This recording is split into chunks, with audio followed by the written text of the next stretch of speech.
I finally made it to Korea.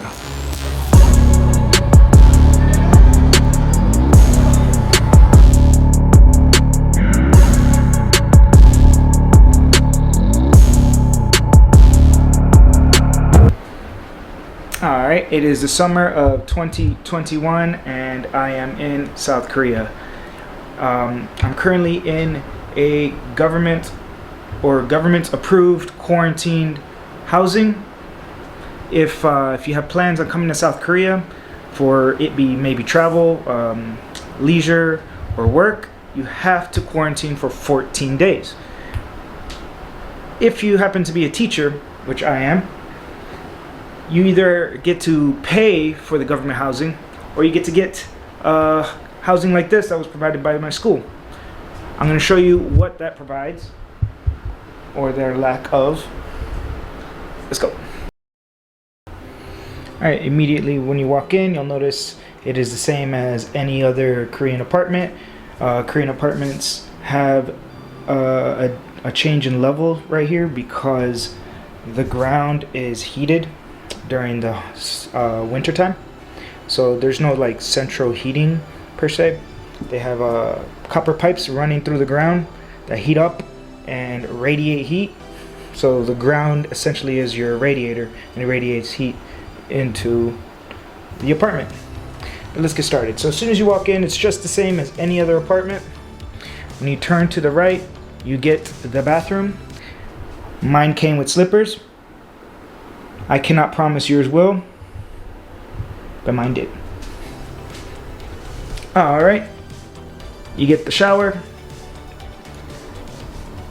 What you will need in Korea if you plan on coming is a water softener. I had this one put in. It was all white like 5 days ago, or mostly white. It's not white anymore. Alright. These bathrooms in Korea are wet baths. So the whole bathroom essentially can get wet and it all drains into there. So if I wanted to, I could clean the bathroom with my shower head and just clean it all off.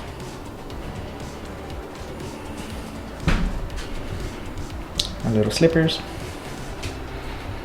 Alright. As soon as you walk in, you get greeted to the rest of my apartment. It's just a studio apartment, but as you can see, it's lacking any sort of furniture except the world's hardest mattress. You get one of those for free. You get your kitchen and all your other appliances. Here in Korea, from what I've been told and from what I've read, the little research I've done, there's no real ovens. People don't really cook with ovens. So where the oven should be is a washing machine. If you guys know me personally, you saw that I was struggling on my Instagram how to use this, because it's all in Korean.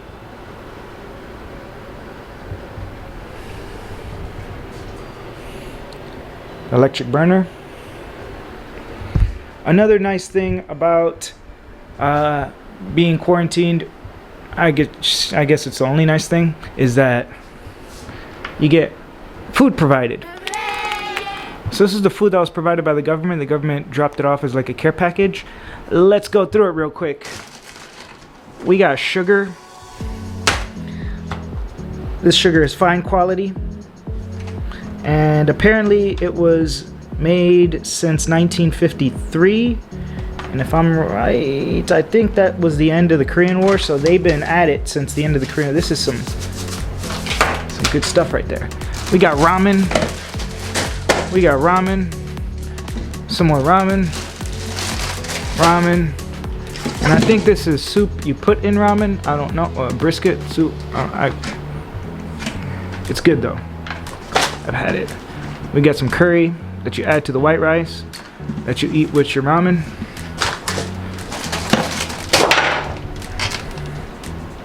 Got some Tabasco. I thought this was kimchi. Apparently it's seaweed.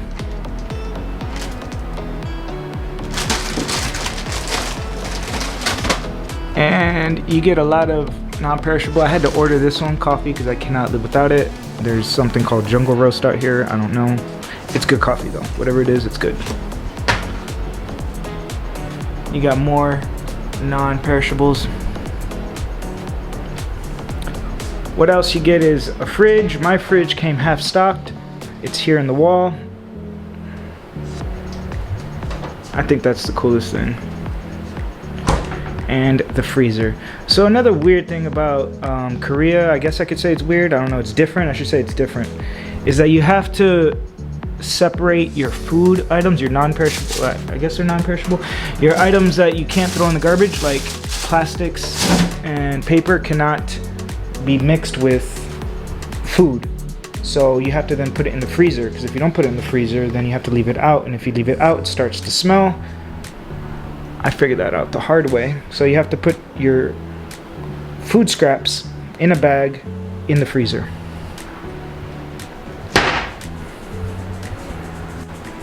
So this is basically what you get.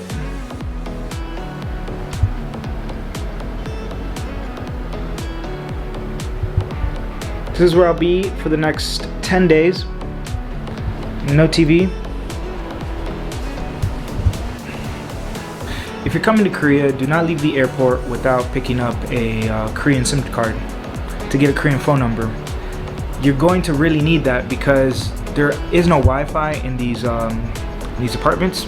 Since it's only temporary housing, they won't give you Wi-Fi, or if they do, it's going to take you like 7 days, so you could be 7 days without Wi-Fi. So don't leave the airport without picking up a chip. It was super cheap.